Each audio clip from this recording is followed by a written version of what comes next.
very much for joining us today. We will start the questioning with Clay Hall, WSYX. Clay, lead us off. Yes, sir. Ryan, just curious how involved you're getting with the defense giving up those that many yards through the air. How much involvement do you have? How goes the debrief of, hey, we can't let that happen again?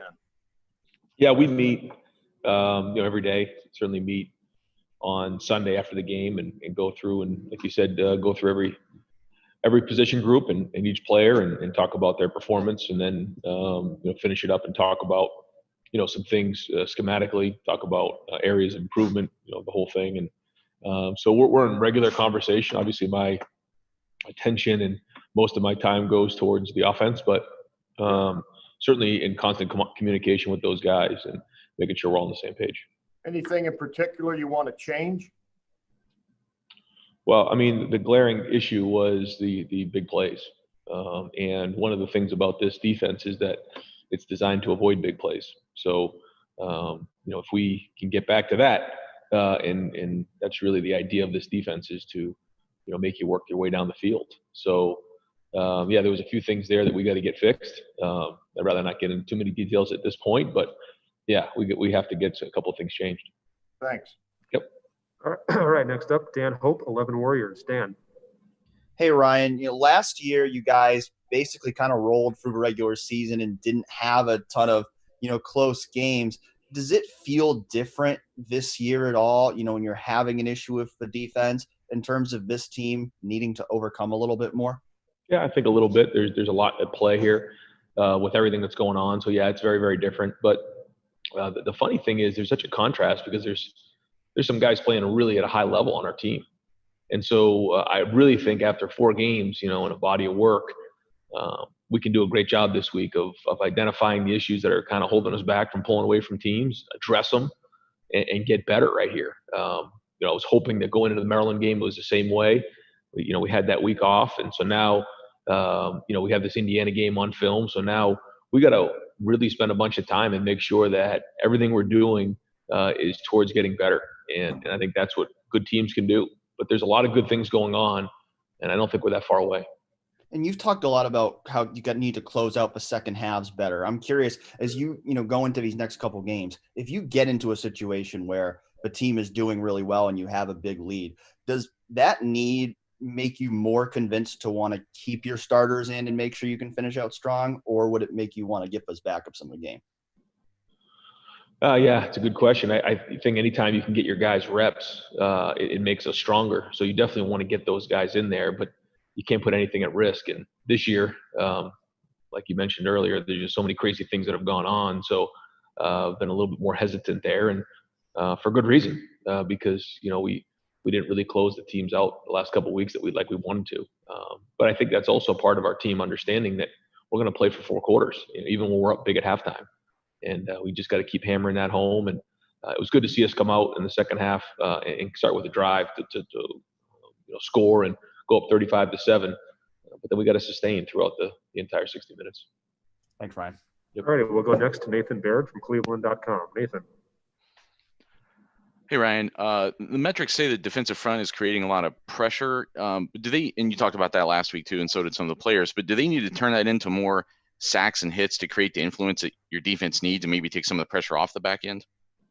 I mean, I think they're getting a lot of hits. I think they're getting a lot of hurries. I think they're getting some knockdowns. I looked at that this week. I'm sure they all want to keep getting sacks and getting production, but they are pushing the pocket, and they're getting pretty good push in there. And certainly, we all want to do better. We want to get some sacks. We'd love to see that. I mean, that's a huge deal. First drive of the game, we on that third down, we get that sack. I mean, it's such a energy boost for our team.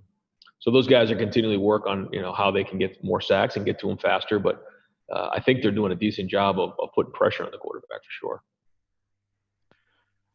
And you mentioned, I talked to you last week about, I guess something you were just talking to Dan about how you can kind of gain some trust in younger guys, even though it has to, I guess, come through practice since you're not getting the game reps. Are you almost at a point where you have to maybe make more of a leap of faith with some of the younger guys? And how tough is that for a coach when sometimes the trust isn't necessarily proven in front of you, but also there may be guys who are playing who are losing some trust? Yeah, I mean, anytime you're in one of these situations, you kind of hold your breath, but we go off what we see in practice. When guys are practicing really well, we believe in what we see, and so there's an opportunity for guys to go out there and practice and practice their tail off and prove that they deserve playing time. And when they do, we will. And we've shown that. We play young guys. We're playing freshmen now, so that's why practice is so important to keep building that depth. But certainly, if we don't have those non-conference games or a body of work behind it where those guys have these reps, there is a little bit of an unknown, and especially in a big game like that, you are a little bit more hesitant to put them in. All right, we'll go next to Dave Biddle from 247. Dave. Thanks, Mike. Hi, Ryan. I know you don't want to get too specific about the defense, but as you reviewed the film and as your defensive coaches reviewed the film, what is the biggest issue on defense regarding the big plays? Is it scheme, personnel, something else? Yeah, but that was kind of what we talked about after the game, and I think it's a little bit of all three. I think that in all three of those areas we can improve, and we will. We talked about it, and we have a plan for that. So it starts with practice today. We got to go out there and get some of those things fixed and make sure that we're not giving up big plays. We're forcing teams to go down the field, and that's the number one thing in this defense is to avoid the big plays. So it starts with that, regrouping a little bit that way, and then looking to see, if there's other combinations back there that work better.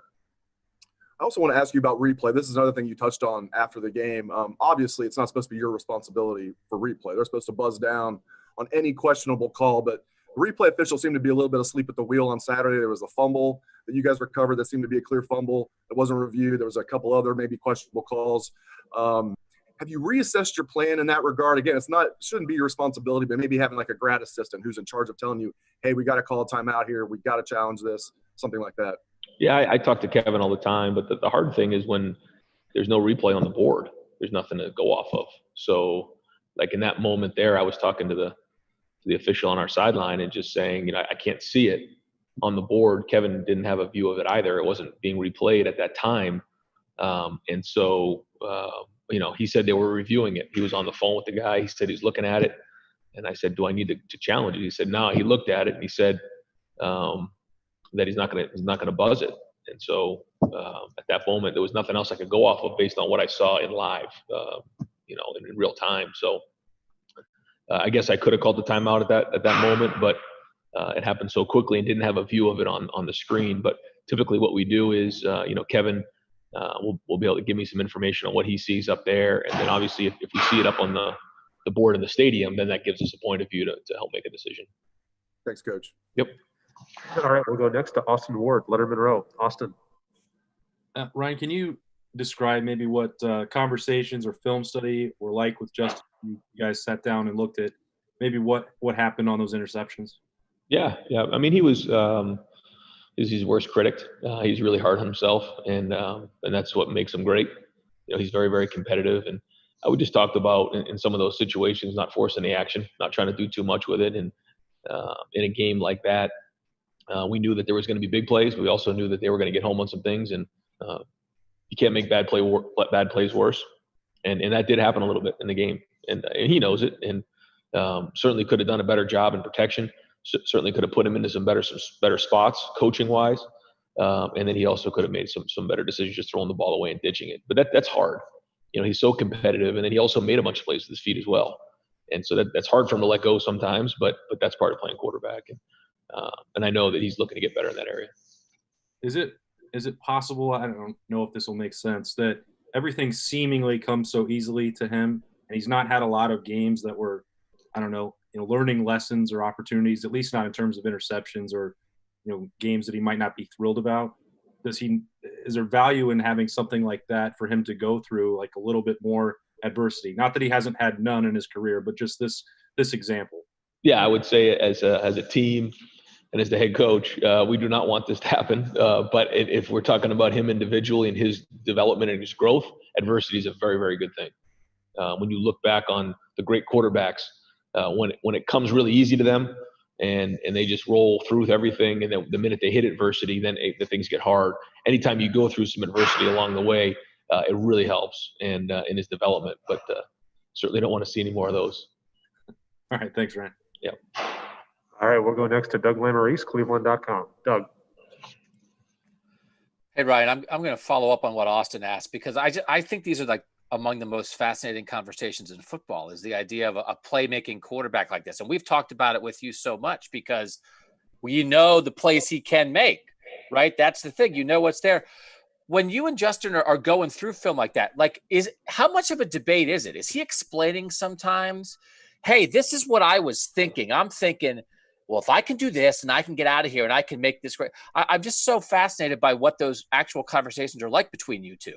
Yeah, I mean, we talk about it a lot. We even talked about it going into the game, watching the Thursday night game between Russell Wilson and Kyler Murray, because that's really part of their games. When you look at so much of their passes on that Thursday night game, they were extending a bunch, and that's part of Justin's game. And I think when you look at some of the guys in that league right now, a lot of them have that ability, and it's just decision making and discernment and figuring out the down and distance and how close the defenders are to them, where they are in terms of the route progression. There's like you said, there's so many dynamics you can't really put it into and quantify every decision, but we talk through it, like you said, and figure out, early on, if we're stepping up and there's an escape hatch, what's the plan? Is it just to tuck it and run, or is it to step up into that escape hatch, two hands on the ball, eyes downfield, give the receivers a little bit longer time to get open? When you get flush from the pocket, you escape to the side. It's a whole different story. When you're in the pocket and someone comes loose, can you slide? I mean, there's all these different scenarios that come up. But in the end, you just kind of have to trust your instinct on it and always have a plan for where to throw the ball away. And and this applies to, I guess, everything with Justin. You're a person who's sort of dedicated your life in a lot of ways to quarterback play. And when you have a student like Justin Fields with all of his ability, what's it like as I'm sure over the course of the past 2 years, you see the way the conversations deepen and develop, and the way you guys talk about stuff now isn't the way you talked about stuff when he got here. Just like, what's that like for the two of you as you both, your conversations, I'm sure, get more interesting? Yeah, it is. It's rewarding. That's one of the best parts of coaching quarterbacks, is when you start to see that development and that growth, and they understand that they have an opinion. It's like, what do you like? Early on, they like everything. Well, you don't like anything. You don't even know what you're talking about. And then as they get older, they realize, they have scars, they have warts. They figure out, things and plays that they don't like. Maybe they don't see it well. Maybe they just don't have a good feel for that play. Whatever those reasons are, they have an opinion, and I really like their opinion, because that helps me. I mean, if they like a play and they have confidence in that play, let's call that one, because the coaching staff may like it, but if the quarterback likes it, then it's probably going to work. So that give and take. When they're young, they say they like everything. Their opinion really doesn't matter as much. But he's got enough snaps under his belt, again, that when he gives his opinion, we all listen. Thank you, Ryan. Yep. All right, we'll go next to Kyle Rowland from the Toledo Blade. Kyle. Hey, Ryan. Ohio State's got a pretty robust, active parents association. Just curious, how important do you think that's been for the parents and the players this year, obviously, with the circumstances, and just having someone to lean on more than just coaches? Well, it's been hard, I think, for our players. They've really not been around their families for an extended period of time, and I think being Thanksgiving week, it's really hard on all the families and these young men. But the other side of it is they've sacrificed so much to get to this point. And so it's kind of that balancing act. Do you go see your family on Thanksgiving and risk being exposed to this virus, which is everywhere right now, or do you kind of hang in here and do a meal in the facility and kind of decide to stay by yourself? And we've decided that we're going to do that. We're certainly not telling parents that they can't see their sons, but it's just more risk. And again, to look these guys in the eye after everything they've been through, they've sacrificed so much. It needs to matter. And so that's kind of where we're at with Thanksgiving week, because it's an important week for everybody, and not being around their family is not easy. And so I think that our families have been unbelievable. I think the communication has been good, but I think they miss their sons. And it's during this week, it's not easy for them, but I know their support really matters. They sent some videos last Friday night before the game, which was great. I know that cheered up the guys. So I think it's been really good in terms of the communication and the support that we felt from our parents' organization. You mentioned after the game about just the difficulty and how people don't realize, what all they've sacrificed. I mean, they're getting tested every day. A lot of these guys haven't been home for, a long, long time. Totally went blank now. I don't know. I totally lost my train of thought. Well, no, but I think to your point, what you're saying is that, people don't realize the sacrifices they make and they're being so isolated. And then really, what is the reward for what they're doing? And it's being part of a family and a brotherhood that's trying to do something special. But they're not playing in front of 100,000 people. They're not seeing their family after the game. They're not seeing their friends. They're not getting that instant feedback. And that matters. It just does. And it's the same for both teams. It's the same for everybody in the country. So it's not different, but it doesn't make it easier. And I remember what I was going to ask. Sorry. Have you actively, I know you did the dodgeball game when the game got canceled in Maryland. Obviously, practice is serious and all of this is serious. You've got these huge goals. Have you purposely done some things to try to lighten the mood this year because you know how much they're going through? Yeah, absolutely. Yeah, I mean, usually in practice or in certain moments when it usually needs to be very, very serious and focused, we've backed off on that because they don't have that time. They're in their room, so they need that interaction with their coaches and their players, maybe even during practice, to laugh and have fun. Because if this isn't the best part of their day, and if they're not having fun when they come in the building, the product's not going to be very good. So yeah, we've tried to do as many things as we can so that they really love being here when they're here. All right. Thanks a lot. Yep. Okay, next we'll go to Bill Rabinowitz from the Columbus Dispatch. Bill. Hi, Ryan. The defensive issues the last two games have brought back memories for a lot of people about 2018. When you see where your defense is now compared to what happened 2 years ago, how apt a comparison is that? I think the issues here were really all in the pass game, and they're correctable. It's not like we can't correct them. Maybe the ones a couple of years ago were a combination of run game and pass game. And so I know that we can correct them. I know we have the right scheme. Now we just have to go do it. And in terms of the safety position, Jordan Fuller was probably underappreciated last year because he was so reliable and he honestly wasn't needed that much because your defense was so good overall. How would you assess the play of Marcus at that position? And is that something you would look at in terms of possible personnel change? Yeah, I mean, Jordan was really good. I mean, you saw what he did last night. He was just reliable. He tackled well. He got everybody lined up. And like you said, he was underappreciated probably a little bit when he was here. But that position for us is somebody that's very, very important. And he's the one that has got to keep it all in front of him. And he's in charge back there. And yeah, Marcus has had some good moments. He's also been a little inconsistent. So, that's Coach Coombs and he are going to work on that this week, address some of the things that he needs to get better at. And we'll look at a bunch of different combinations this week to see what's best in getting this thing fixed. Thanks, Ryan. Yep. We'll go next to Tim May from Lettermen Row. Tim?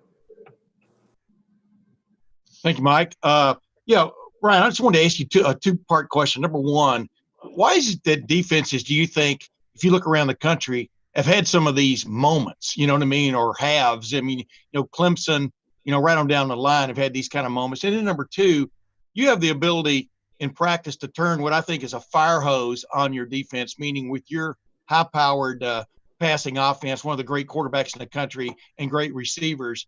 How often do you do that, and would you do that more in a week like this? We'll keep the routine. We'll continue to have good on good work. And it is good. It's good to have good on good work. Sometimes teams run different schemes and they run different combinations of things. And so sometimes those type of things happen. But so we probably won't change all that much. But it is good to have good on good work during the week for sure. And what is it about defense you think this year that's kind of lagged a little bit across the country? What can – I mean, some things look obvious, but just from your vantage point, I wanted to get it. Yeah, I don't know. I do think, like, if you're home, having 110,000 people or whatever it is screaming and yelling on third down and on a pick six and those type of things, it does. It gives you energy. It gives you momentum. I think back in the Penn State game 2 years ago, there's a couple false starts because they can't even hear the cadence, and they're hyping up the crowd, and the crowd's going crazy, and that's not here this year. Now that's not an excuse. It's just not here. I don't know if that plays into it or not, because at the end of the day, it's just about a matter of executing. And I thought we executed well in the first half, other than really a couple plays. And then in the second half, we made some mistakes that we've got to get fixed. So I don't know if I have a great answer for why that is. I know that maybe early on it was because there wasn't the normal spring practice and wasn't the normal preseason camp where typically you get a little bit more tackling and those type of things in. But now we're starting to get into game 5 and 6, so I don't think it should matter as much. Thanks, man. Yep. All right, we'll go next to Bill Landis from The Athletic. Bill? Hey, Ryan. This goes back to what I think Doug was asking you earlier, but you're an aggressive play caller. I think Justin's a pretty aggressive quarterback, and you have two pretty explosive receivers in Chris and Garrett. I think it's obvious why you'd want to work shots down the field, but how often do you and Justin have to talk about, I don't know if reining that in is the right word, or just sort of taking what's given to you if defenses are going to be really aggressive up front and kind of soft on the back end? Yeah, I mean, that's always part of the conversation is knowing when to take your shots and when to check the ball down. And that's the art of playing quarterback is knowing and decision making. And Justin's been unbelievable with that. And I know he will be moving forward. So it's always part of the conversation week in and week out. And on the defensive side, when you brought Kerry in, you said, that the defense is a defense, but we'd like to see Kerry diversify some things a little bit. How has that gone? Do you think you guys have diversified enough with your coverages on the back end? I mean, I like what we're doing. I think that we have the right stuff in. Just have to execute a little better. And if we do that, I think we're going to be in good shape. I'm not really – I don't think there's been anything schematically where you look at it and you're like, well, that's not good. I mean, again, we're up 35-7 with a defense that's, designed to avoid big plays, and we had too many big plays. So I think schematically we're right where we need to be. We just need to execute better. We'll go next to Tony Girdman, Buckeye Scoop. Tony. I'll apologize a bit for this question. I was going through Googling to see if you'd ever thrown 3 interceptions in a game.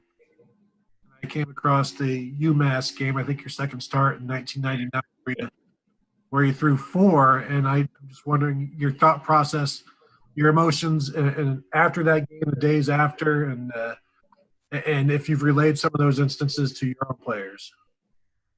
I think I actually threw 5 against Northwestern once. And Don Brown was the head coach for Northeastern at the time. You don't forget those games. It's one of those things where when you're being aggressive and you're a throwing offense, when something like that happens, you have to play your way through it. What you can't do is all of a sudden start to get tight. And we just can't do that here. I mean, we're always go. And so you can tell even early on, I mean, we were going at them. A couple passes early on, we come right out in the second series, throw it again. We throw the interception, we come back out, we're throwing, and you have to work through those things. That's kind of really the first time Justin's had to do that, and that's the only way that I know how to do it. Is you just keep playing through it. It's like a 3-point shooter in basketball who's in a little bit of a slump. You just got to shoot your way through it. Same thing in baseball. And so when those moments happen, you just have to erase what just happened and play through it. And that's not easy. Because in your mind, you start to think of all the consequences of what you just did. And that's that you have to reboot. And, I remember I had those games as well. But you learn from them, and you move on. Thank you. We got time for a couple more. We'll go to Brendan Gulick, Buckeyes Now on Sports Illustrated. Brendan. Hey, Coach. Happy Thanksgiving. You too. I know you kind of touched a little bit on it with Kyle's question, but I guess just in sort of a follow-up there, how has everything that you've gone through the last couple of months here maybe enhanced or given you a different perspective of celebrating a Thanksgiving holiday this year? Well, I'm certainly grateful for my family and everything they've done to support me personally during this time.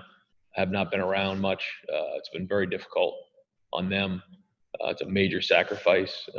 Grateful for the players and the coaching staff who have also sacrificed so much to be away from their families. Grateful to be a part of such a great family who was stuck together and worked through a crazy year. But I'm proud of the way that we've handled ourselves. I'm proud of the way that this team has stuck together, that they worked through and made such great sacrifices. You look back on the season, there's been just so many things, and it was handled with class. I feel like the players, the coaches, administration, and just very honored to be the head coach of the Buckeyes. You had mentioned a little bit after the game, and Coach Hartline tweeted something post-game about how proud he was of playing, or I should say of coaching guys that frankly have incredibly high expectations externally, and how difficult it can be to live up to those. The first college football playoff rankings are coming out tonight, and there's all this outside noise. And I guess I'm wondering how much you guys talk with your team about the mental toughness and the building blocks of trying to ignore the stuff that's written and said elsewhere, because the fear of trying to be perfect is a real thing when you have lofty expectations. Yeah, it is, but it comes with the territory here. Not that it's easy. It's not. It doesn't make it easy just knowing that what you're getting into here. But when you come to Ohio State, I mean, the standard is so high, and you have to live up to that standard. And the one thing I talked to the players about, even at dinner the other night when we were all just sitting down, is, on social media, there's millions of Buckeye fans out there. Even if there's 200 people on social media that are saying something disparaging about you, that's 200 people. If you put 200 people in the shoe, you wouldn't even notice them. And so you just have to understand that that's hard for a college age kid to understand that and put perspective to what's going on, because they live their life so much through social media. But you have to have perspective with it. It's all the way that you approach it. And so, for the guys who go through it, I try to talk to them about that. And I've certainly been through it before too. It's part of being here. And but again, that doesn't make it easy. And some people who are really hurt the most are your loved ones. I feel like I can take it, so I just worry about my kids and my wife. It's the same thing for these guys too. I think their parents hurt so much for them, and that's part of the gig here. And it's just something that you have to work through and have a plan for and have a good support system. Thank you. Yep. All righty, we got time for two more. We'll go to Stephen Means, Cleveland.com. Stephen. Hey, Ryan, you've been coaching quarterbacks for a long time, and I know every quarterback has their own unique talents and whatnot, but I don't know, in your experience before Justin, had you coached a quarterback who could literally throw an interception while falling back and getting sacked, but also be the same kid who, while he's stumbling, find a tight end wide open for a first down? Not like him. I mean, he's, like you said, he's strong. He's powerful. He's really athletic. And that's the give and take. Like you said, there's been so many great things, the scramble for run for a touchdown. There's been extended plays. There's just been so many great plays. And then there was a couple there, but I know if he has those back again, that he's going to make the right decision. He's tremendously talented, and now he's acquiring the skill it takes to be a great quarterback. And I believe he's the best quarterback in the country. So is the message in all this maybe just time and place for everything? I think so. Yeah, I think so. And this was a team that just blitzed every snap, and they put a lot of pressure on, and it's a learning experience. One of those, again, you put in the Rolodex now, and you learn from it. So next time, you're ready for it. Thanks.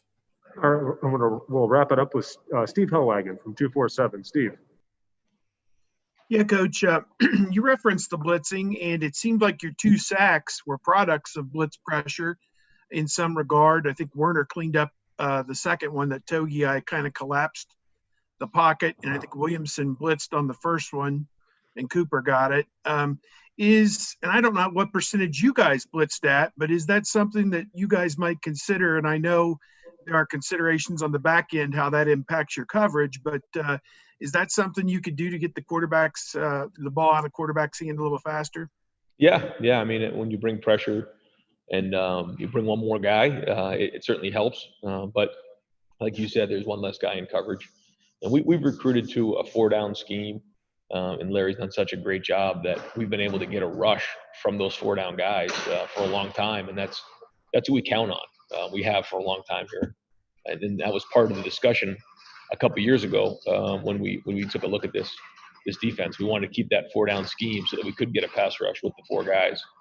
But we also have to be opportunistic with blitzing and keeping them off, on their heels, so that they can't just screw their cleats in the ground and know where we're coming from.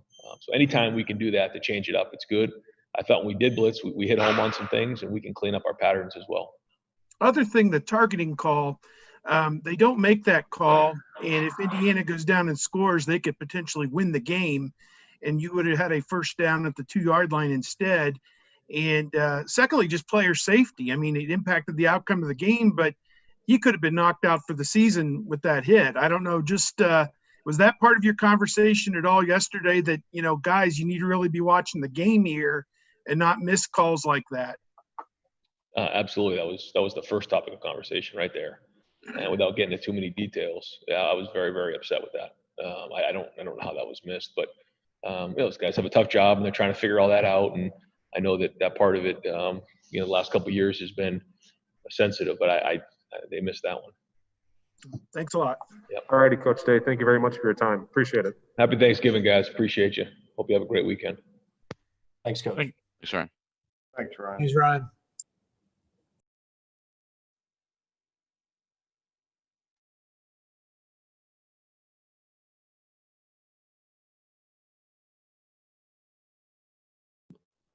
Hey, Mike, do you know when Combs is coming? I don't, but I'll check on that for you.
right, guys, we'll have Coach Coombs here momentarily.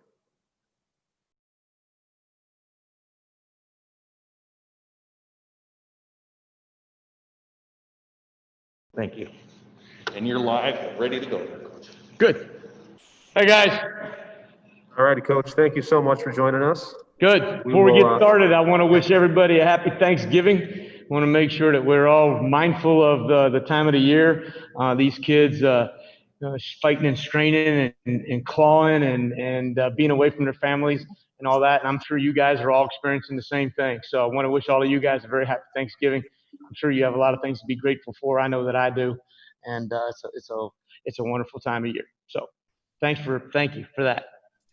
All right, we're going to keep it just to one question. We want to get through as many people as possible. So let's start with Dave Biddle, 247. Dave. Thanks, Mike. Hi, Kerry. Coach Day said the issues on defense are mostly a matter of execution. But is there anything about your scheme that you're reassessing at the current moment?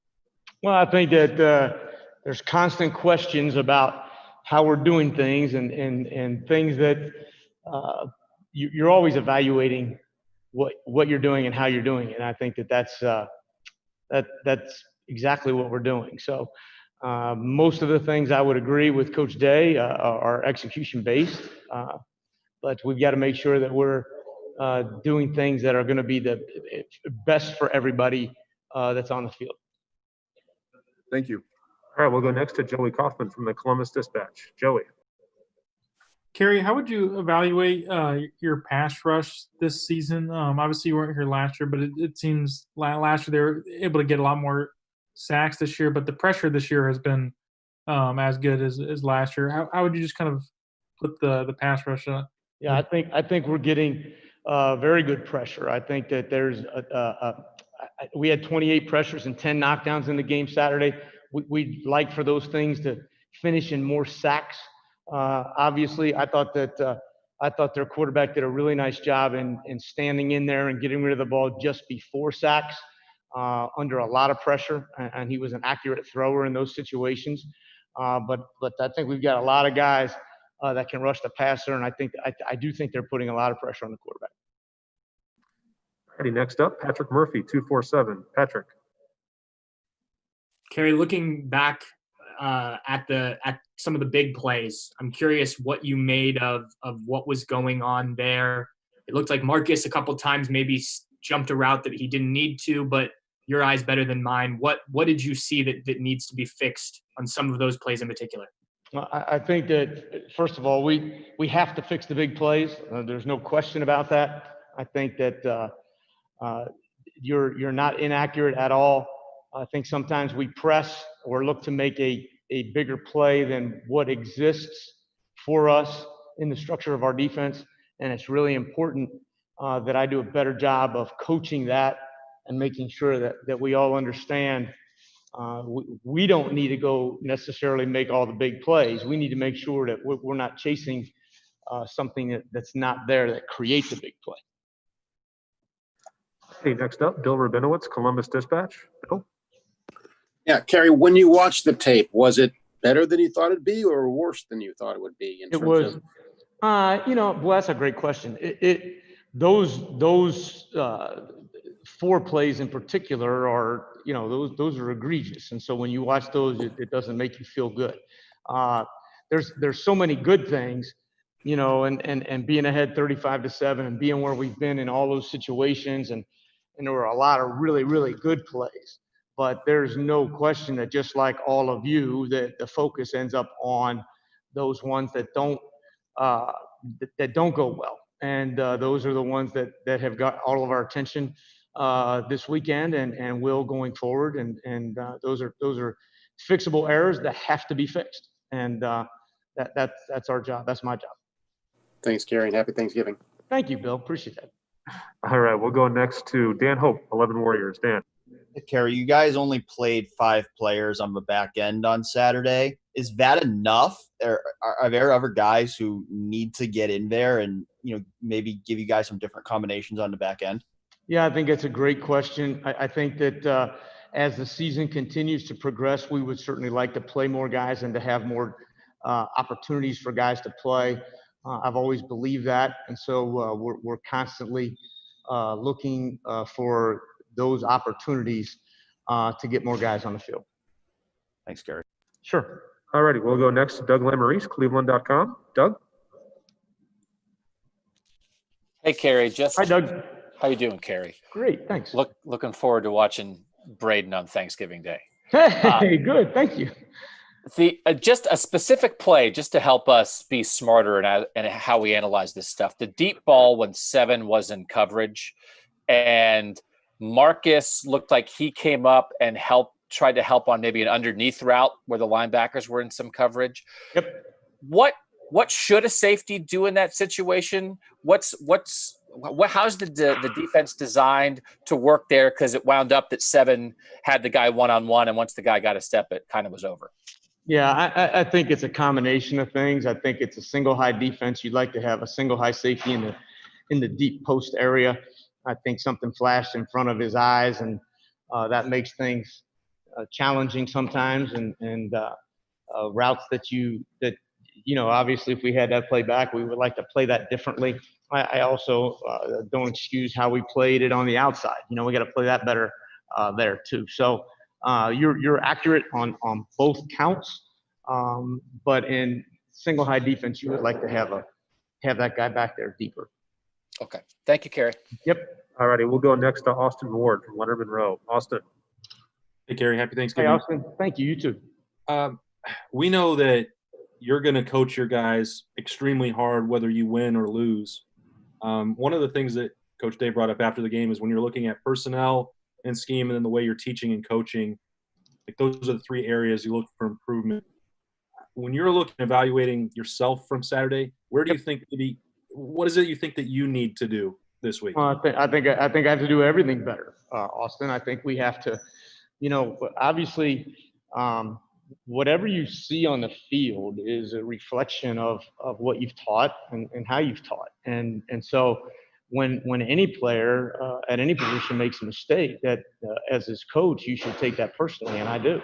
And those are things that I have to fix, and I have to do a better job. And I think it's important that, I tell the kids all the time that it's my opinion that when we make a mental mistake, that's my fault. That's something that I didn't get coached well enough, that I didn't get taught well enough, and that's my responsibility. And so, that's where we've got to see improvement this week.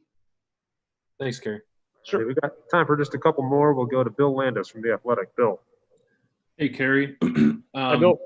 You have 3 linebackers right now who are playing really well, and I know you took a hit on the back end when Cam Brown got hurt. So given all of that, how comfortable are you right now playing in nickel, and especially when you get into games like Saturdays where a team's dropping back to throw the ball 50 times? It still seemed like you guys stayed in your base defense for the most part.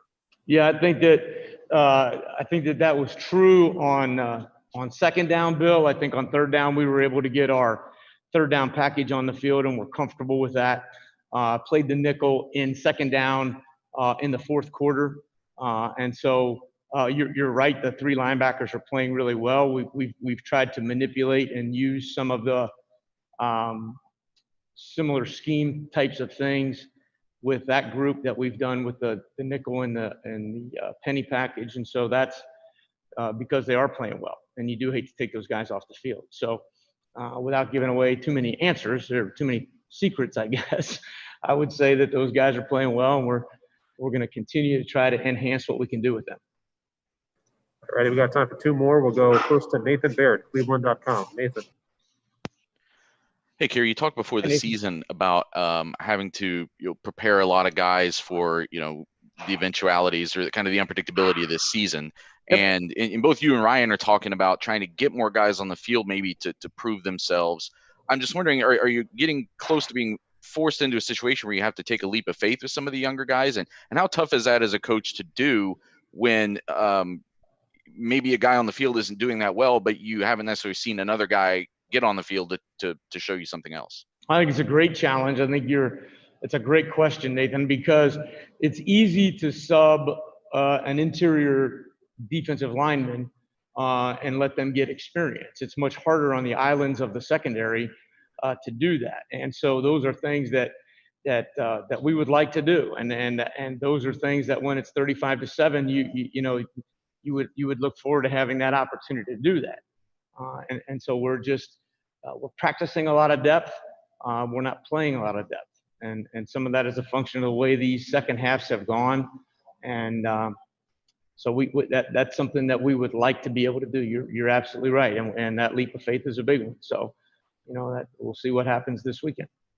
Sorry, just to clarify, so it's harder to do that with secondary guys just because they're more exposed than you would be if you're just playing one of the 4 defensive line spots?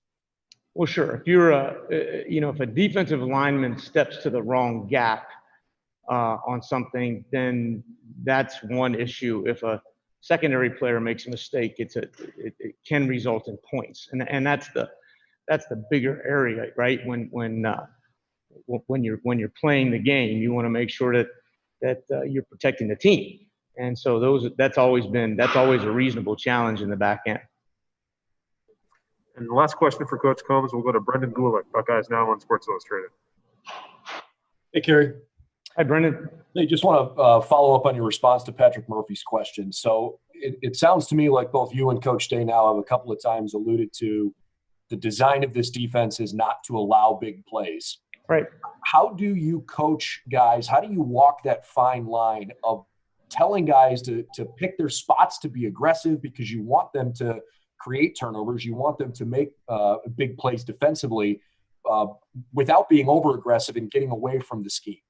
Yeah, I think that's what experience teaches you, and I think that you're exactly right. It's a very fine line because if we just back everybody up, right, 20 yards, then that's not good defense either. We've got to experience these things. We've got to make these plays. We've got to feel them. We've got to feel them in practice and change some things up in practice the way we're doing some of those things to give them maybe a little bit more of that kind of exposure on Tuesday and Wednesday that rather than Saturday, if that makes sense, Brendan. And so experience is the greatest teacher, and we got a good dose of it on Saturday. And so we're going to have to continue to improve on those decisions when what is the acceptable risk and what is the risk reward for how I play a specific play, and that's important for us going forward. Thank you. All righty, Coach. Thank you very much for your time. Really appreciate it. Appreciate you guys. Thank you. Thanks, Kerry. And we'll have Jonathon Cooper here in just a moment.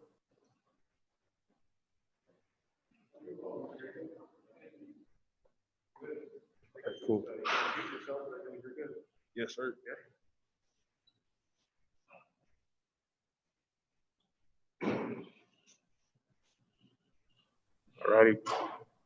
All righty, folks. Say hello to Jonathon Cooper. We'll start out with Spencer Holbrook from Lettermen Row. Spencer, lead us off.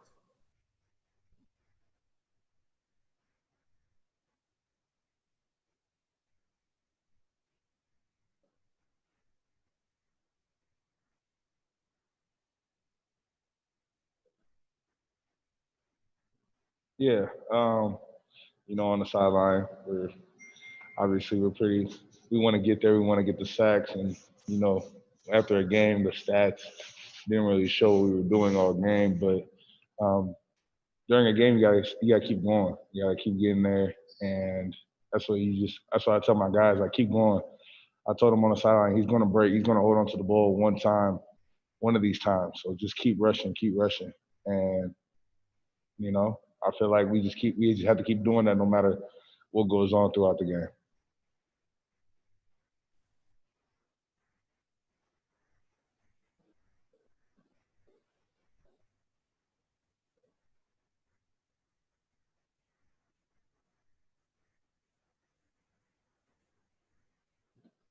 We have to figure out how to get home faster. Like, I feel like we were winning and getting our pressure, but what we try to be really critical of is how can we be a second faster, a step faster, just a little bit, like 1 second of a step faster so that we can get that ball out and get a sack fumble and, create plays for our team. So we just still have to look at the film critically and figure out what we can do better.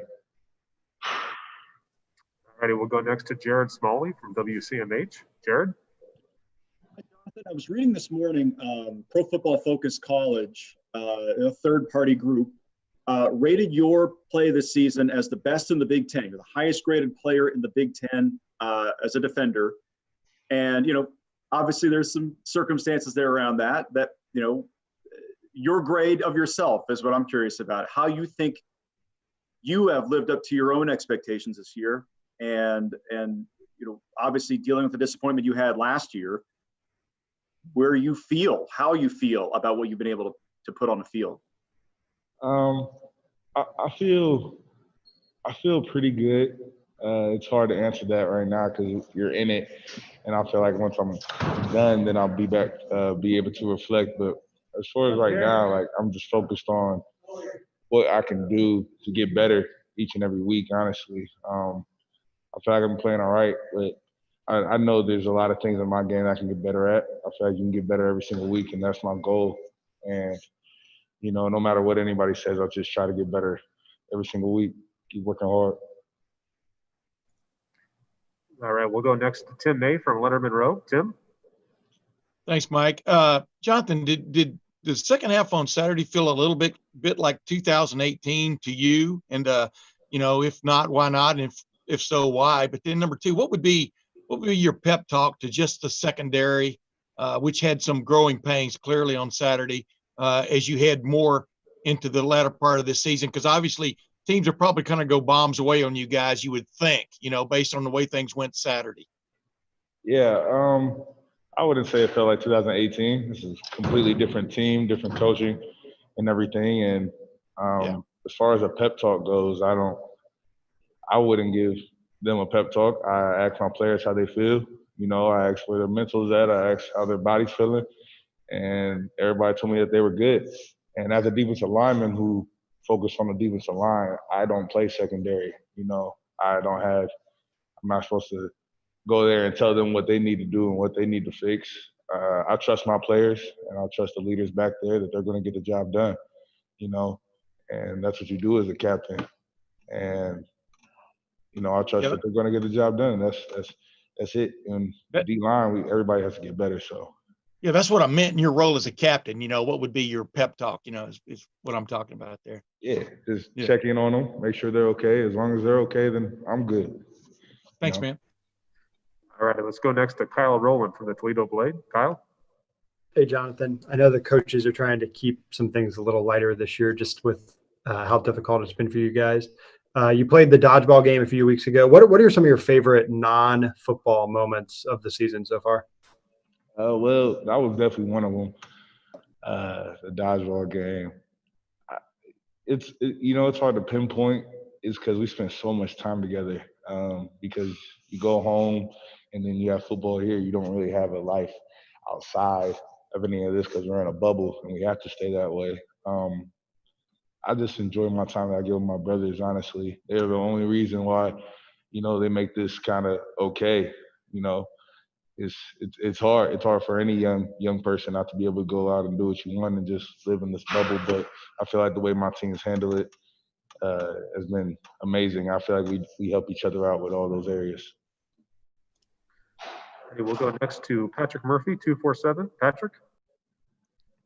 Jonathon, Coach Day was just talking about the difficulties this week with it being Thanksgiving, balancing wanting guys to stay healthy and whatnot, but families want to see their the players. You're a local guy, so obviously families around. How do you handle this week? How do you talk to other guys about handling this week, keeping in mind we know what sacrifices you guys have already made? Yeah, it's hard, and you can't really change the fact that it's going to be hard. It's going to be tough. The way I try to look at it is perspective. We're not the only ones that are going through stuff right now. I feel like the whole country is going through troubling times right now and trying to figure everything out. I feel like what we have at our advantage is each other.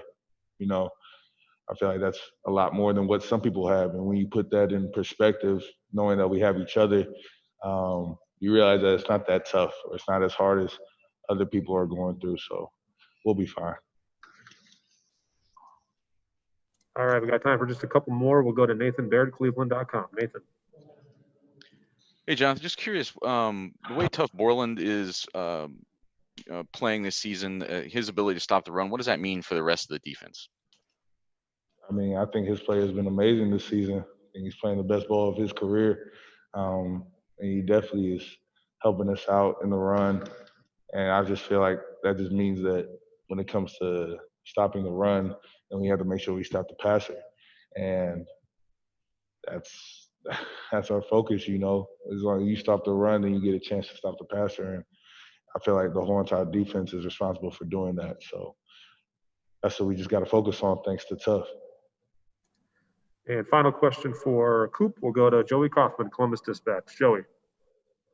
Jonathon, you mentioned at the top of this, if you guys are maybe a second faster, you're able to turn some of those pressures of the quarterback into sacks. If those start to come, how big of an impact can that have on this defense? I feel like it would be a huge impact on the defense, honestly. I feel like people aren't really seeing the type of defensive line that we have and the players that we have, you know, that are rushing extremely well because of the stats and sacks and stuff like that. But I couldn't be more proud of my guys, and we just have to keep going. All righty, Coop. Thank you very much for your time. Appreciate it. Thank you, guys. Thanks, Coop. Thanks, Coop. Oh, hey, Mike, can you get him out of the back? Or, you know, I can do that. Hold on.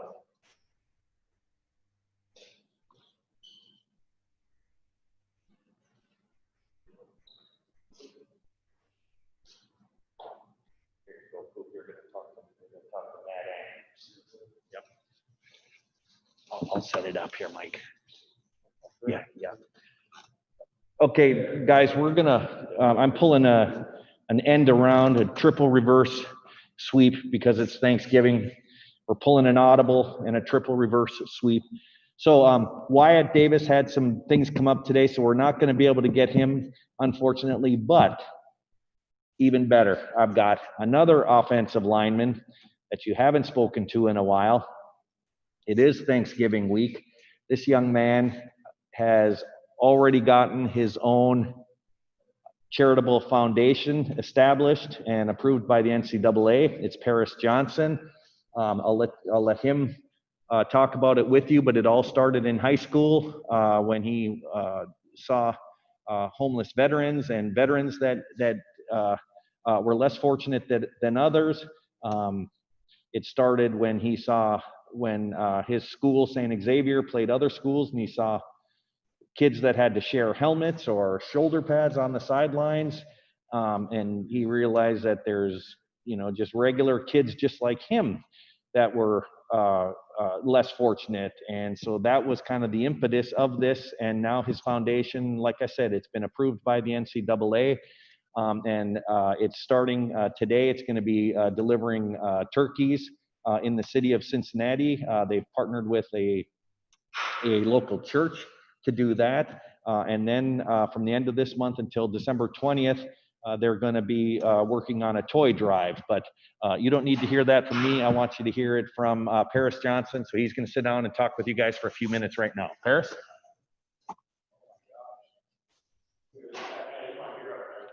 That's you, Josh. All right, Paris, thank you very, very much for joining us. And thank you for doing what you're doing. We'll start out the questioning with Brendan Gulick from Buckeyes Now on SI. Brendan, lead us off. Hey, Paris. Hey, man, I think what you're doing is really cool. And I'm curious because there's been so much attention with all of the name, image, and likeness stuff surrounding the NCAA and student athletes the last couple of years now, and how guys are using their platforms to do different things. And obviously that might be more for a monetary value, but you're using your platform in a different way. How many other guys, whether they're on this team or other guys that you've played with that might be playing college ball, pick your brain about, hey, how did you get this started, and why is this important to you, and how could I do something like that? I would say I've had a couple people who have reached out who also play college sports at this university and other universities that have asked me, how did I get it started? And I feel like it was good because I had it started in high school before we started the process. before it got eventually approved by the NCAA recently.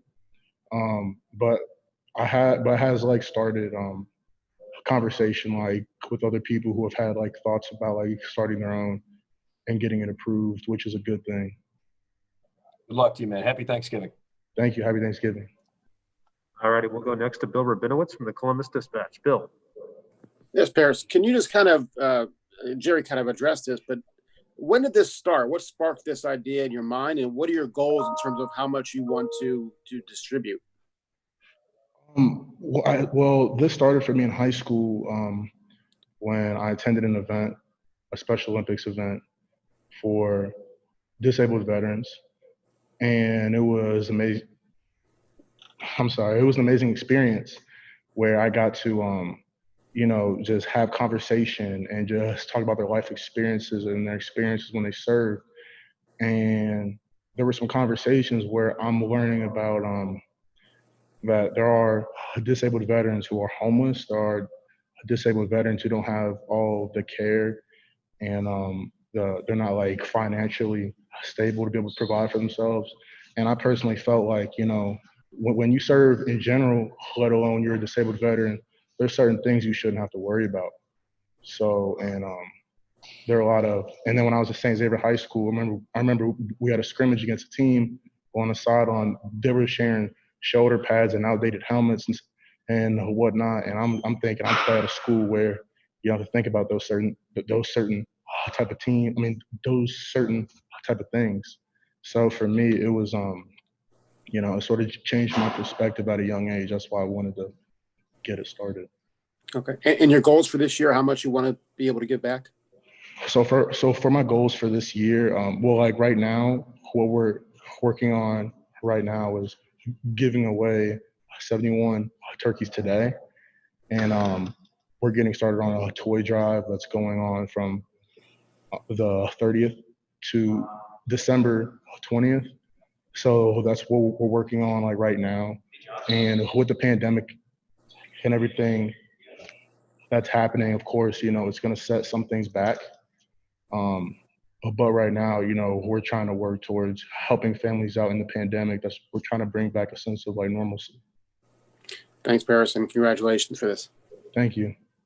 All righty, we got time for just a couple more. We'll go to Dan Hope from 11 Warriors. Dan?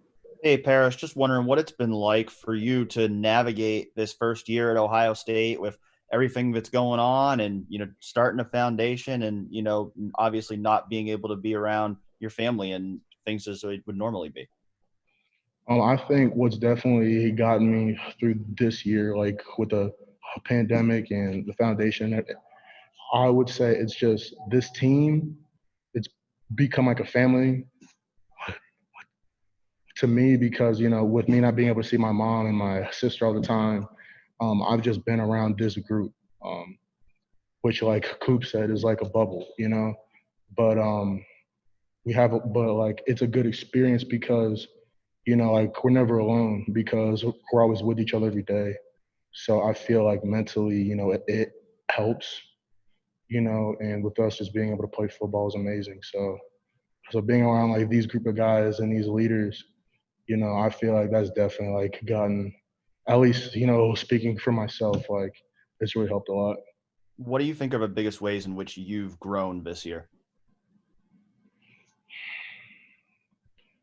I would say like the biggest way that like I've grown as far as I guess just it feels like I'm learning all over again. I'm not sure how to explain it, but like like going from like high school where I recently learned how to play offensive line, and then I was like highly ranked coming here, and I'm learning all these things over again. But in a way, it's like very positive. Like I get very excited when I'm like making these mistakes, and then like coach and a lot of the older guys are, all right, here's what we have to do. And I keep doing that repeatedly, and I see the success and I see the change in my game. I feel like those are like the biggest ways I've changed. Like I can honestly say like from the time I've gotten here, like each day I've gotten like so much better through like making the mistakes, because here, like they have all the answers like for any mistake. So it like really helps. Thank you, Bear. All righty, and we'll wrap up Paris with Austin Ward from Lettermen Row. Austin. Paris, when you talk about building a successful foundation and giving back, obviously your name and likeness and all that is going to be a big part of that, and you need to it'll be larger when you're on the field, right? So how much has this early experience helped you, and then how that plays into what you eventually want to do down the road? I would say that this is like the name, image, and likeness stuff that that I really don't know everything about when that comes out later on. But I would say I only see positives in it so far. From the outside, looking in on what I speculate on what it'd be like. But hopefully down the road, I want to use the eventual platform that I want to build here at Ohio State. And it's not always about people talk about the name, image, and the name and likeness as far as using it for a monetary value down the road.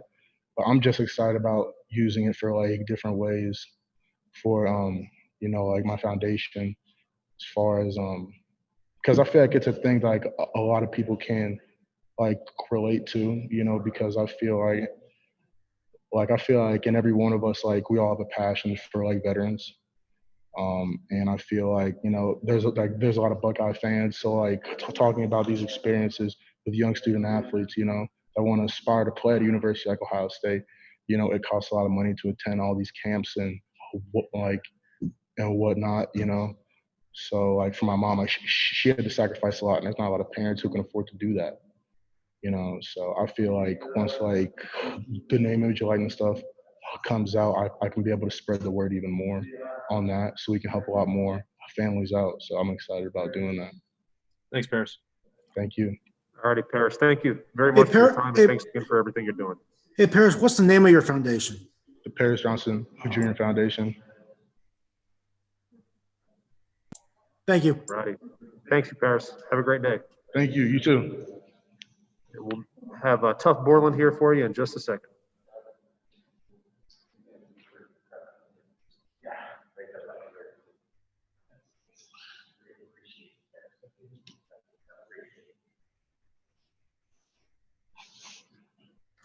All right, Tuf Borland heading home to his home state this weekend. We'll start out the questioning for Tuf with Tim May from Lettermen Row. Tim. Thank you very much, Mike. Hey, Tuf, do you expect, based on the way the second half went Saturday, teams to just come bombs away on you guys from now? And do you expect that pressure is coming against the pass defense? I don't know. I mean, obviously there's been, past few games we haven't been able to put a full game together. We've seen flashes of, really good play and some not so good play. But those mistakes are all correctable. And Coach Coombs, coaching staff, players are really working to get those addressed. So we'll just see how in these next few weeks how teams try to attack us. Yeah, real quick though, you were a young player at one point. How do you teach young starters, whatever, or guys who are first-time starters, to kind of fight the impulse to run to the scene of what they think is the fire? You know what I'm saying? I mean, experience is the big educator here, right? Yeah, no doubt. Experience always helps. And it's just one of those processes. It happens for each individual, some faster than others. But it's a process. And, the only thing you can really do is, stay positive, encourage them, be supportive, challenge them. And I have confidence in these guys here. They're all very good players, all very talented. So like I said, these mistakes are all very correctable. Thanks, man. All righty, we'll go next to Dan Hope from 11 Warriors. Dan? Hey, Tuf, this is your first time playing at Illinois, I believe. Does this game mean anything extra to you, being an Illinois native? I don't know. I mean, it's about 2 hours south of my hometown. So I mean, it'll be cool to probably have more family there and feel their support, obviously from afar. I don't know. I'm just looking forward to another opportunity to play the game. I'm extremely excited for Saturday. And Illinois has been a pretty good team this year running the ball. What kind of challenges are they going to present to you guys in that phase of the game? Yeah, they have two extremely good backs. They both run very hard. The offensive line, they move well. Kind of rotate quarterbacks with a few different skill sets. Promote their own, challenges, running the ball and different schemes we don't see every day. So we have our work cut out for us, but we'll be ready. Thanks, Tuf. All right, we'll go next to Nathan Baird, Cleveland.com. Nathan? Hey, Tuf, how is Baron Browning's play at Sam making this defense better right now? Anytime he's on the field, he's making plays. Obviously saw that last week and the weeks prior. It's just a credit to, the work he's continued to put in over his time here. So I'm so happy for him and how he's playing. Thanks. All right, got time for two more. We'll go to Austin Ward, Lettermen Row. Austin. Tuf, when you were talking about, playing that 4-quarter game and the ups and downs from when you have stretches of dominance and stretches where it's not been quite so good, there's like a lot of theories flying around for why that might be. When you look at it as a captain and as somebody who's on the field, is there anything that you can put your finger on that's leading to that? Well, the one thing we can't do is point fingers. This is a collective problem. As a whole defense. So each unit, each person has to take accountability, learn from what's happened in the past, and just get better. And just find ways to get better. Thanks, Tuf. All righty, and last question for Tuf. We'll go to Bill Rabinowitz, Columbus Dispatch. Hi, Tuf. I'm not sure exactly how to ask this question because you can't. You don't want to disparage any opponents, but you look at your schedule, and you could make a case that Illinois is the second best team you'll play. Can you just kind of give your assessment of what you think of Illinois? They've obviously struggled in the past, and they're only 2-3 this year, but they did beat Nebraska pretty soundly. Yeah, they're definitely a solid team. They're well coached. They have talent, and like you said, they've given people problems throughout the season. So we can't. We know as Ohio State, we're going to get everyone's best shot every week. So we're going to be ready for that. All right. Thanks, Tuf. All righty, Tuf. Thank you very much for your time. Have a great day today. Thank you, guys. Thanks, Tuf. Joining us next will be Pete Werner. Thank you.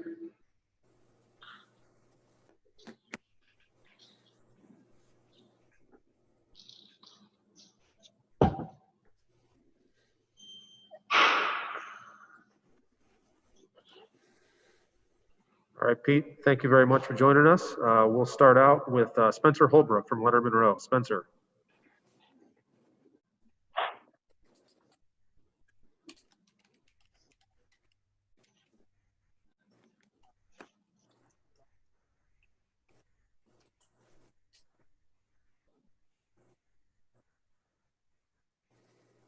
Yeah, I think that me personally, I'm playing at a high level right now, and I credit that to coaches, other players on the team, for kind of pushing me and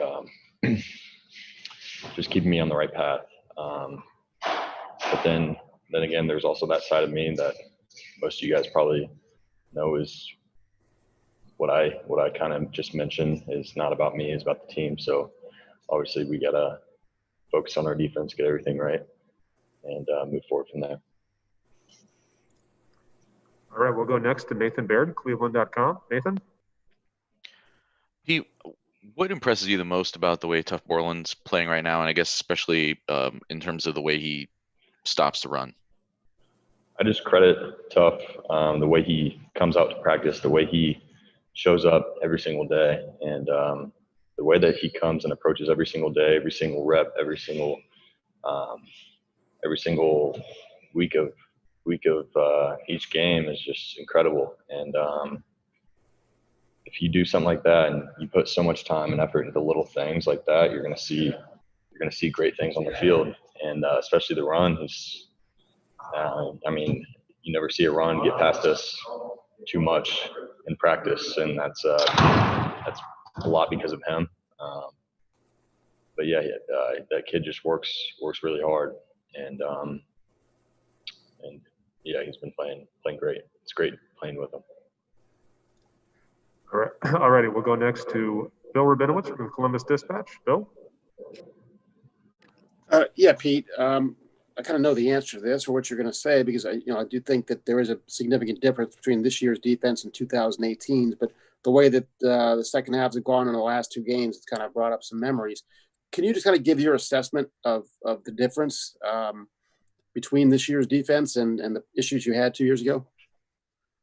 Yeah. So when we're up the first half, we're at a big time lead. We get in the halftime.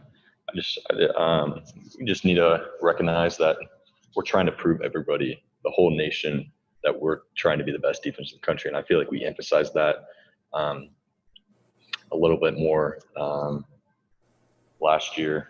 But then again, we still got to keep that energy. We got to still keep that passion that we had in the first half to bring it out in the second half.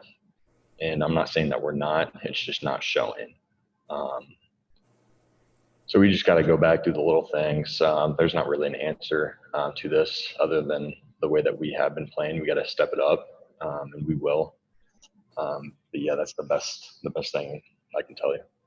All right. Thanks, Pete. Yep. All right, we'll go next. Patrick Murphy, 247. Patrick. Pete, you've been in coverage on slot receivers, running backs, tight ends. In a situation like Barron got in on Saturday with the pick route, the rub route, whatever you want to call it, what do you talk to him about that as a guy who's still learning that role to avoid, leaving his man open because of the way the offense was set up? Yeah. So in that situation, it probably wasn't the best idea to put Barron matched up with a slot receiver. And that's what the coaches are telling us when we come off the field. The best thing that we can tell him is kind of just try to get your hands on. They ran a lot of man beater routes against us when we were in man, and that was one of the cases there. So I mean, there's not really much you can tell him other than try to get more hands on. It would have been a hard route for anybody on our defense, so I can't just say, oh, he was matched up against him. It was a tough route. Then again, we just got to keep moving forward. We got to see the next play. And situations like that, when you're in a coverage where you don't want to be in against not so running back like he was, we just got to move on. All right, next up, Austin Ward, Lettermen Row. Austin. Pete, it seems like we're maybe seeing more opportunities for you to blitz this year than in the past. How much do you enjoy it when that call comes in? How effective do you personally think you are when you get a chance to go in there and get after the quarterback? Yeah, so I like playing inside now. That I can be. The coaches let me be a little bit more aggressive. They give me a call like that. I try to just stay calm, even though it's kind of tough. You don't want to creep up to the line too much at 3 yards. You want to stay back at 5. You want to kind of calm down yourself, even though you're kind of got some happy feet. But yeah, it's a good feeling knowing that you're going in there and blitz. And I like to blitz. I think that I'm pretty effective doing that. So as long as they keep giving me those calls, I'll be happy. But yeah, I like it. Thanks, Pete. Yep. All right, we'll go next to Dan Hope, 11 Warriors. Dan. Hey, Pete, there were some plays on Saturday where it looked like you were lined up all the way outside as a corner. Just wondering what that is like for you playing that role. Yeah, well, I was lined up there for some different reasons. I forget. It was some man, some zone. All I know is if it's man coverage and I'm lined up wide, I got to narrow my base. I got to get ready because I know the ball is coming towards me. Is what is going through my mind. The ball is coming to me every play when I'm out there. I take the example of last year. against Frymouth at Penn State, and I'm lined up outside against him, I know the ball's coming to me. So that's just how I feel when I'm lined up outside. And that's usually when we'll see like empty formations or so. But yeah, just, the ball's coming to me. Got to get ready. Thanks, Pete. All right, I got time for two more. We'll go to Brendan Gulick from Buckeyes Now on SI. Brendan. Hey, Pete, I realize you guys are really in the thick of things here, and it's probably hard to step back and take a look from a bigger picture. But this is a time of year where we're supposed to reflect on things that we're grateful for. And I'm curious how everything that you've gone through here the last couple months has maybe enhanced your appreciation for this holiday. Oh yeah, definitely. I mean, I haven't seen my family in so long now. I'm so thankful for them, that the fact that I get a lot of people that show up to my games, all the support.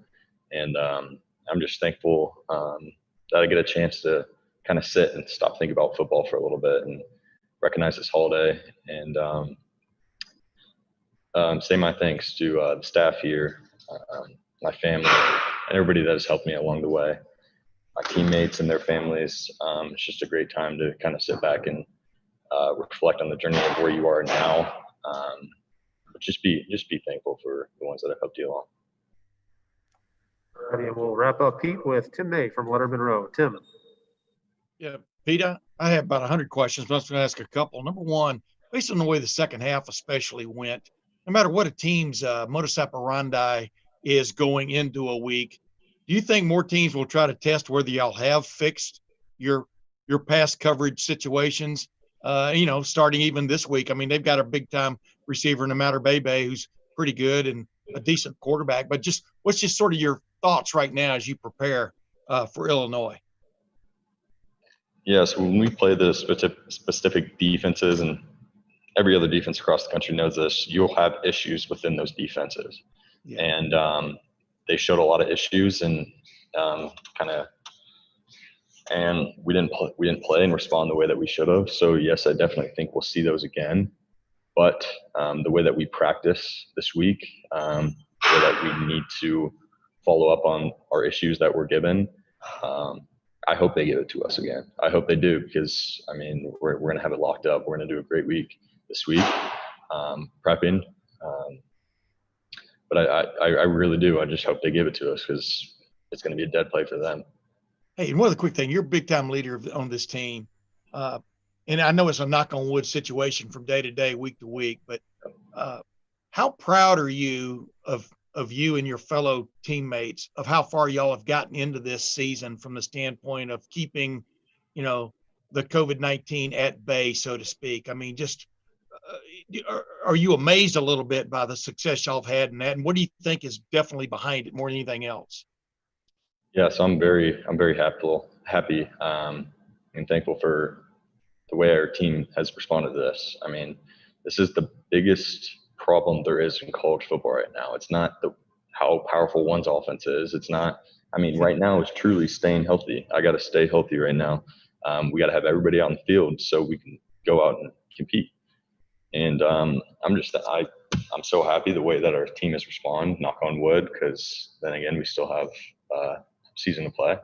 Yeah. But yeah, I'm happy. I think our leaders and coaches have done a great job trying to keep everybody safe. Just know that we're all in this together, and we got to take this one step at a time.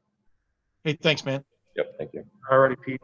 Great job, and we'll talk to you soon. Have a great day. Thank you, guys.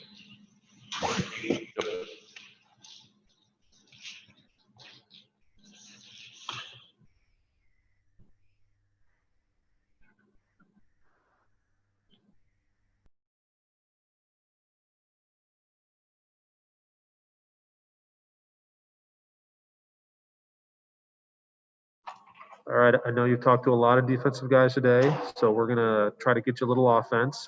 Chris Olave is still expecting him to drop by, as will Josh Myers.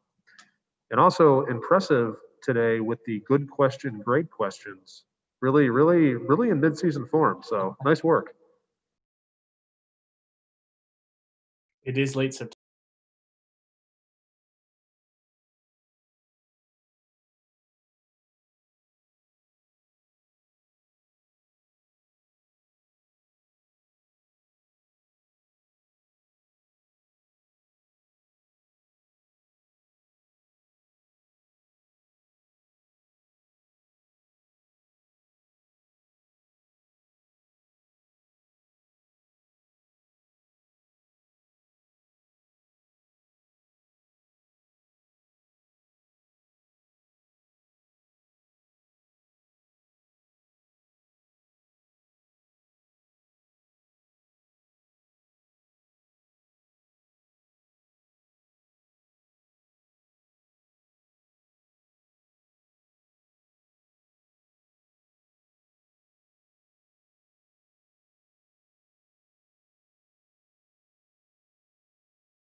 as you look back on it, all you guys, I think, graded champions. I'm talking about on the Ohio State offensive line. Yeah. Sorry, man. I'm trying to find my unmute button. I get a little frantic sometimes. That's okay. I get it. But you guys, all graded champions. These guys blitzed, I think, every down, somebody, some way, somehow. How do you think you passed that test? And number two, do you think that in some ways that will maybe make teams back off a little bit more as the season goes on? Or what do you expect, I guess, down the road from the blitzing aspect of things? Yeah, they blitz constantly. They threw blitzes in that they've never ran, more than one. They definitely made us earn our keep on the offensive line. But all credit to their defense. They played really hard all game.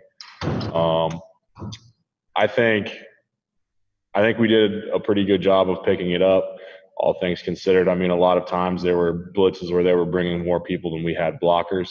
Yeah. In terms of not giving up pressures, that's a problem. when it's a little numbers game, it's not good. Not good for us when they have more than we can block. But I think all things considered, we did a pretty good job. We all graded out champion. It's not an easy thing to do, picking up blitzes like that. It's harder than it looks, and it already doesn't look easy. Go ahead. Yeah, but real quick, the play y'all had where Master had his breakaway 41-45, looked like everybody ran, was student body left. I called it Fort left. And, he just ran through a gate and ran. What did it feel like to be part of that play? And do you feel like y'all came out of that game with your running game no longer sort of a question mark? Just what's your take on that? I do. Yeah, that play, I was juiced about that play. I was excited for so many reasons. But, yeah, that game, I think it made our players feel better about the issues in our running game. Yeah. 307 rushing yards on the game. That'll do. That's a pretty good outing in the rushing attack. So I was really excited about that run, especially. Thanks, man. All righty, we'll go next to Bill Landis from The Athletic. Bill? Hey, Josh, I'm just wondering what it's like to be a center in a game where the opponent is blitzing on just about every down. Are you miserable? Are you relishing the fact that it's put on your plate? How's that go? Yeah, it's something that I've gotten used to, no doubt about it. They blitz, we get blitzed constantly. Let's be honest. Defenses blitz us constantly. They throw new blitzes at us constantly. And we have to pick them up. So I'm used to it. Now, that may have been a little bit more blitzing and new blitzes than I'm used to even still. But it was, yeah, it's a lot on my plate. And I definitely had a lot to prepare for that game. But I like the job. It's something that I like about center. I don't know. I might be weird in that sense, I guess. I don't know. I enjoy the mental aspect a lot as well. Of course, I enjoy the physical, but something that I've grown to love over the years is the mental aspect of the game. So I'm glad those kinds of things are on my shoulders. And the one, it sort of seemed like it was one they went back to a couple of times where they would cross the linebackers and then bring that safety late. Yeah. What's the key up front for you guys to try to figure something like that out, especially when that safety is coming through as late as he was? Yeah. I'm not sure how much I can really tell you guys about it, to be completely honest with you. So that's I want to be able to explain it to you so bad. I don't think you guys understand. It's part of it is the pass protection that we're in. So part of it deals with the number of people we have pass protecting. There's also, it's really hard for me as a center to be able to see that. Like I can see like that the backers were tight. They were close together, and we knew that they ran the double linebacker twist and the A gaps. We knew they ran that a lot. What they hadn't done was bring the safety, and it's hard for me to see that. And so it's something that we had to adjust to on the fly. And depending on what kind of protection we had, sometimes we didn't have enough blockers. And the times when we did have enough blockers, we also had threats on the edge that we had to account for. And if we didn't account for them, then at a certain point, they come too, right? And so all of these things are happening throughout the course of the game, and all anyone sees is that guy just ran through the A-gap free, but it's a little bit more complicated than that. Thanks, Josh. All righty, we'll go next to Nathan Baird, Cleveland.com. Nathan? Hey, Josh, I know he's not on your side of the ball. I'm just curious what influence you see from Tuf Borland as a leader for this program, and how that influence maybe sometimes does surpass just being a leader of the linebackers. Yeah, Tuf is a leader of this football team, and he has been basically my entire career here. Tuf is one of those people that it comes to naturally. He's just a leader. It doesn't matter. It could be finger painting, and he would be a leader at that somehow. That's just who he is, and he is absolutely a leader of the linebacker room, but he is of the whole team as well. And I know that his value to our defense is huge. What he can do, I mean, he's like a coach on the field. So can't say enough about it. He sort of stepped up and made a statement on behalf of the team when everything was going on with the I think it was kind of credited him as being one of the authors of that. Just how did that sort of come about from your perspective, and what did that mean to the team that he was kind of out being a voice like that? Are you talking about in the pandemic we were quarantining? Yeah. The social injustice? Yeah. Okay. That was brought about by a couple of our different leaders on our team. I know Coop was involved with that. CJ Saunders was. And with what Tuf said and bringing stuff forward, and all of us getting together in that moment, there was a lot that went into it. And I think Tuf was someone who's really passionate about it. And I think that as a group, they decided on Tuf being the one to deliver the message, and he did a great job with it. But I know it was a couple people who got together for that. More than a couple, really. All righty, got time for a couple more. We'll go to Dan Hope from 11 Warriors. Dan? Hey, Josh, you talked last week about your surprise for your grandmother. I was just wondering what her reaction was on Saturday. Oh, she was excited. She told me she went through about a whole box of tissues. So she was really excited. I think one of the cool things about it too is so many people, especially from my hometown, know my grandma and knew my grandfather, and so many people were reaching out to both her and me, which was really cool. And I think it was just a really special moment for both of us. Thanks, Josh. Got time for two more. We'll go to Patrick Murphy, 247. Patrick. Josh, you talked about the pride in getting the run game going, but what was it that worked better in this game than maybe in some of the last couple? That's a good question. I think it was just something that we kept coming back to. And it was something that in this game we had to rely on a little bit more. And I don't know, the holes were there. We were hitting them. We were flying around. The way their defense was playing, right, they were running those linebackers through the A-gaps constantly, which means that their two interior linemen had to loop out, right? So they're coming through the A-gaps, and they're looping their two linemen out. Well, that opens up the middle of the field if we can block those linebackers. And we were able to do that pretty well, and that definitely helped in the run game. Thank you. All righty, we'll wrap up, Josh, with Spencer Holbrook from Lettermen Row. Spencer.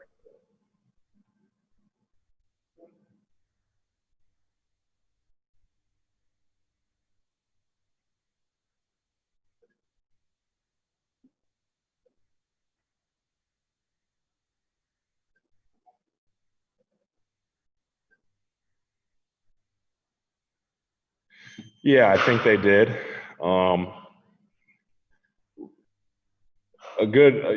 I think it was a good thing that a lot of that internal blitzing was really between me and the running back for the most part. That safety coming through really isn't Harry or Nick's job. And so that helped with it. That a lot of the pressure was right up the middle in terms of where they wanted to get home. A lot of what they were trying to do was up the gut, and so we were able to handle that, and that helped for sure. But they've been in the program long enough, and have seen over the years how teams play us on defense. It's nothing. It's really nothing new. Now the number of players that they bring on blitzes might have been a little different. But in terms of getting blitzed, it happens to us constantly. And so I think they're starting to get pretty used to that. And they did a good job picking them up. So I'm just proud of those guys. And, I think I could credit a lot of our blitz pickup to just our preparation during the week and spending extra time together, watching the film and making sure we're covering everything before we go into the game. All righty, Josh. Thank you very much for your time. Have a great day. Yeah, thanks. Appreciate you guys. Have a good one. Tell Jeff. Paris I have an All-American football I need for him to sign for me because he's my hero. Have a good one, guys.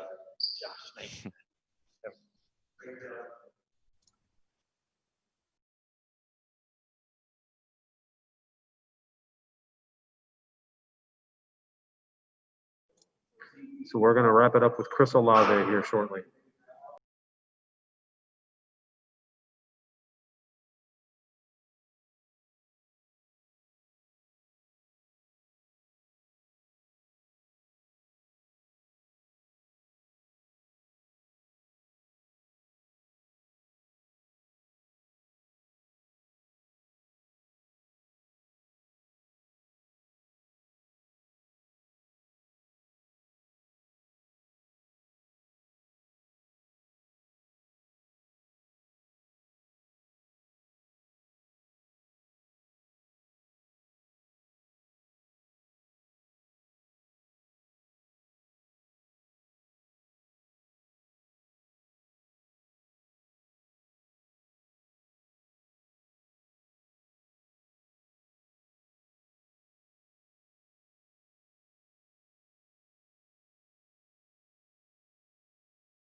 We are joined now by Chris Olave. We'll start out with Tony Gerdeman from Buckeye Scoop. Tony? Hey, Chris, we talked to Brian Hartline like a week ago, and he said that reps are going to be up for you guys because you're playing fewer games, so it's not really that much. It's not a heavy workload, but how is it? How has it been when you're playing so many snaps through the course of a season now? Or is it wearing on you yet, or were you ready for this? No, not at all. I was ready for this. I wanted this year, so I wanted to take a lot of snaps, take a lot of reps this year, and try to be the best for my team. So it's just about getting a lot of treatment, getting a lot of treatment in the training room, and just trying to take care of my body. So I feel 100%. I feel good. All righty, we'll go next to Austin Ward, Lettermen Row. Austin? Chris, I'm going to take a wild guess that you guys are still very confident in Justin. How have you seen him respond since Saturday, or what has he said to you guys about at least those couple interceptions? Of course, we got 100% confidence in Justin. It's just a bump in the road. Everybody has games like that, but at the end of the day, we won the game, and we're ready to move on to next week. So, thanks, Chris.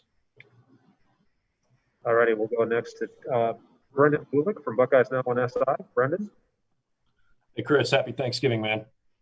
Happy Thanksgiving to you, too. Appreciate that. Thank you. Hey, so a lot of attention's been paid here this week and in the last couple of days about all of the pressure and the blitzes and the interceptions and things like that. But I had read that this is the first time in Ohio State history that a quarterback threw for 300 yards, a running back ran for at least 100, and that a wide receiver had at least 150.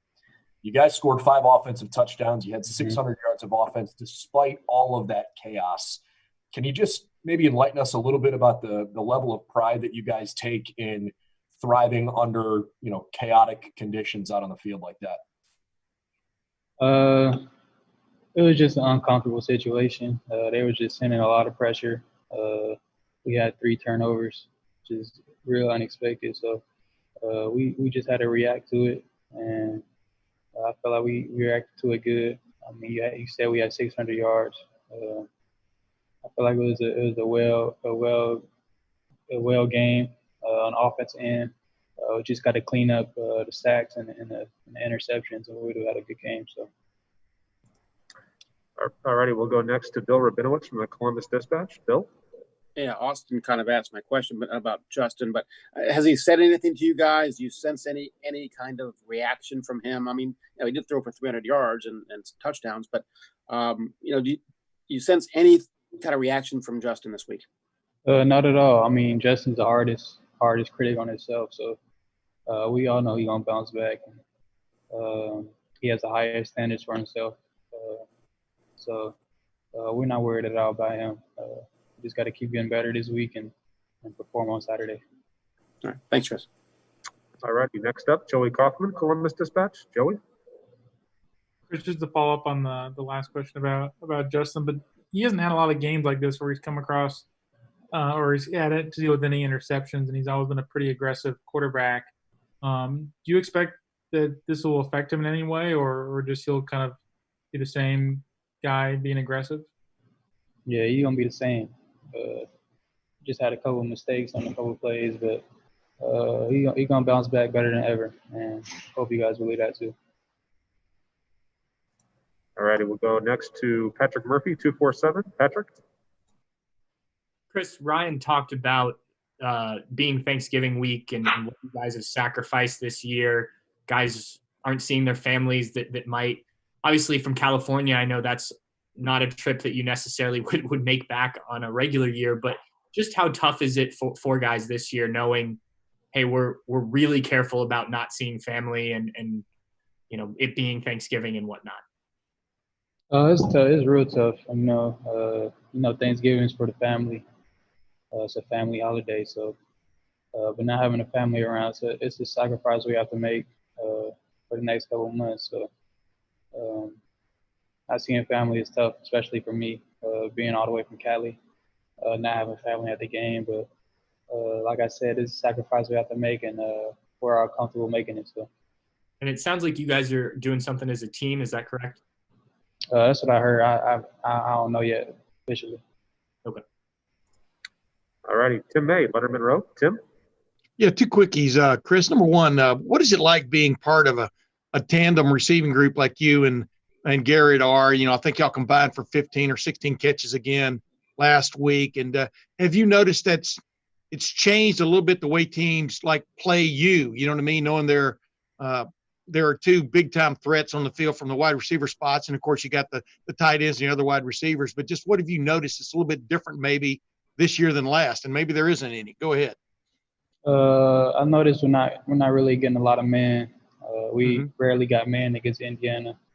A lot of zone blitz, a lot of zone. So I mean, in the back end, it's we just got to find our spots and get our eyes to the quarterback and zone coverages.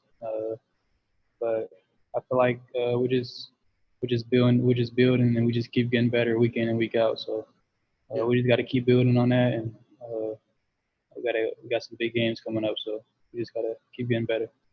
Based on your record and results, I'm talking about you personally and your ability to catch the ball, et cetera. You could be in any other realm classified as a prima donna wide receiver, yet you have this verve about you when it comes to playing special teams on punt coverage and stuff. Where does that come from, that when you're on the field, that 100% effort every play? Where do you trace that back to?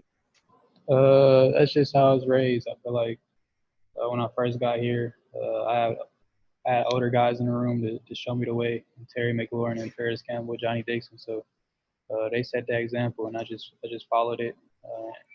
Now I'm here in my third year as the old guy, and I want to pass that down to the younger guys. So appreciate it, man. Chris, Spencer Holbrook from Lettermen Row. Spencer.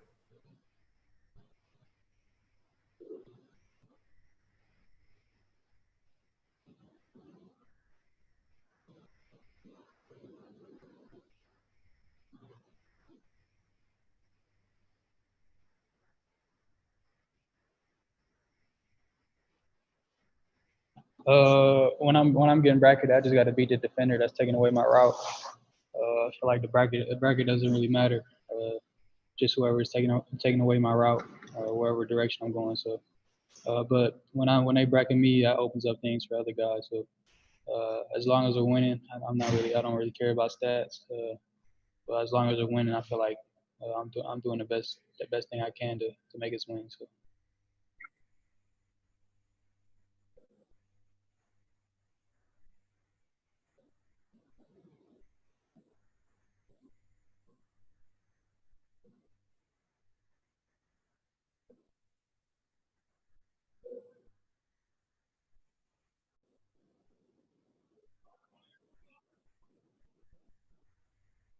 It does, to be honest. I feel like it opens up the whole offense, but it keeps the defense on their toes at the same time. It's either going to put one more guy in the box and probably man a step on the outside, or they're going to leave that guy out the box, and we can just keep running and keep building the running stats and just keep driving. As long as we're driving the ball down the field and scoring, that's all that matters. So we don't really care who gets the ball or who scores. We just want to put points on the board and keep winning. Hey, Chris, if I can sneak just one more real quick one in. I want to ask you about Julian's play after that third interception when he went back in and stripped it and got the ball back. It's a play that conjured up some memories for Ohio State fans of Maurice Clarett back in the national championship game. Mm-hmm. You've talked about wanting to mentor some of these younger guys. Can you tell us maybe a little bit about what the conversation was like, if you said anything to him at all after he made that play?